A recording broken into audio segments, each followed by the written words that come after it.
नमस्कार मित्रांनो, पीएम किसान सन्मान निधी योजना व नमो शेतकरी महासन्मान निधी योजना या दोन्ही योजनेअंतर्गत पात्र शेतकऱ्यांना वार्षिक 6,000 रुपये दिले जात आहेत। यामध्ये भरपूर अशा लाभार्थ्यांच्या खात्यावरती आतापर्यंत काही हप्ते जमा झालेले आहेत आणि काही हप्ते बाकी आहेत।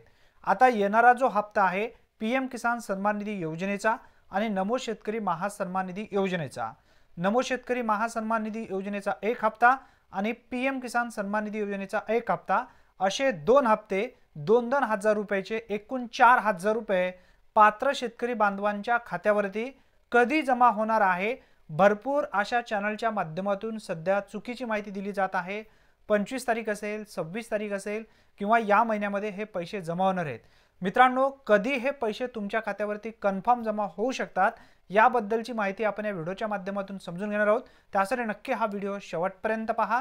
तत्पूर्वी चॅनलवरती पहिल्यांदाच आला असाल तर चॅनलला सबस्क्राइब करून बेल नोटिफिकेशनला क्लिक करा। चला तर मग व्हिडिओ सुरू करूया। मित्रांनो, पीएम किसान सन्मान निधी योजना ही केंद्र सरकारची योजना आहे आणि याच योजनेच्या धर्तीवरती राज्य सरकारच्या माध्यमातून नमो शेतकरी महासन्मान निधी योजना ही सुरू करण्यात आली। या योजनेअंतर्गत जे लाभार्थी पीएम किसान सन्मान निधी योजनेमध्ये पात्र आहेत तेच लाभार्थी नमो शेतकरी महासन्मान निधी योजनेमध्ये पात्र असणार आहेत। भरपूर अशा शेतकऱ्यांच्या खात्यावरती आतापर्यंत काही हप्ते जमा झालेले नव्हते। यामध्ये लँड सीडिंग अभावीमुळे असेल किंवा ई-केवायसी मुळे असेल किंवा या व्यतिरिक्त जे काही आधार लिंक नसल्यामुळे असेल, डीबीटी ॲक्टिव्ह नसल्यामुळे असेल, भरपूर अशा शेतकऱ्यांच्या खात्यावरती रक्कम जमा झाली नव्हती।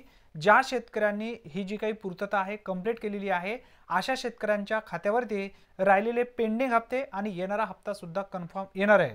यामध्ये पीएम किसान सन्मान निधी योजना असो या नमो शेतकरी महासन्मान निधी योजना। मित्रांनो, आता आपण मेन मुद्दा जाणून घेऊया, तो म्हणजे पीएम किसान सन्मान निधी योजनेचा येणारा 19वा हप्ता कधी येऊ शकतो आणि नमो शेतकरी महासन्मान निधी योजनेचा हप्ता कधी येऊ शकतो।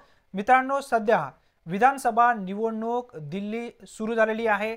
आचारसंहिता सुरू असल्यामुळे हे पैसे केंद्र सरकारच्या माध्यमातून ट्रान्सफर केले जाऊ शकणार नाही, हे मात्र कन्फर्म आहे। दिल्लीचा इलेक्शन 5 फेब्रुवारी 2025 ला संपेल आणि 8 फेब्रुवारी 2025 ला याचा रिझल्ट लागेल, म्हणजे निकाल लागेल। यानंतरच पीएम किसान सन्मान निधी योजनेची जी काही अधिकृत तारीख आहे ती डिक्लेअर केली जाऊ शकते। सध्या तरी या ठिकाणी हप्ता येणार नाही। भरपूर अशा चॅनलच्या माध्यमातून माहिती देण्यात येत आहे 26 तारीख असेल, 25 तारीख असेल किंवा या महिन्यामध्ये हे पैसे येऊ शकणार आहेत, असं सांगणं हे एकदम चुकीचं आहे। मित्रांनो, सध्या आचारसंहिता दिल्लीची असल्यामुळे हे पैसे ट्रान्सफर केले जाऊ शकणार नाही। आता जेव्हा पीएम किसान सन्मान निधी योजनेचा फेब्रुवारीच्या 8 तारखेनंतरच हे पैसे कधीही ट्रान्सफर केले जाऊ शकतात।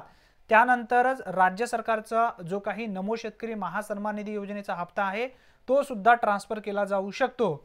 सध्या तरी या महिन्यामध्ये नमो शेतकरी महासन्मान निधी योजना असेल किंवा पीएम किसान सन्मान निधी योजना असेल, या दोन्ही योजनेचे पैसे तुमच्या खात्यावरती येणार नाहीत, हे कन्फर्म आहे।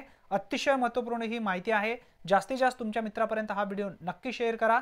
चॅनलवरती तुम्ही पहिल्यांदाच आला असाल तर अशाच अचूक व्हिडिओसाठी आत्ताच आपल्या चॅनलला सबस्क्राइब करून बेल नोटिफिकेशनला क्लिक करून ठेवा, म्हणजे प्रत्येक व्हिडिओचे अपडेट तुम्हाला सर्वप्रथम मिळत जातील। धन्यवाद। पुन्हा भेटूया नवीन व्हिडिओमध्ये नवीन माहितीसह। तोपर्यंत जय हिंद, जय महाराष्ट्र।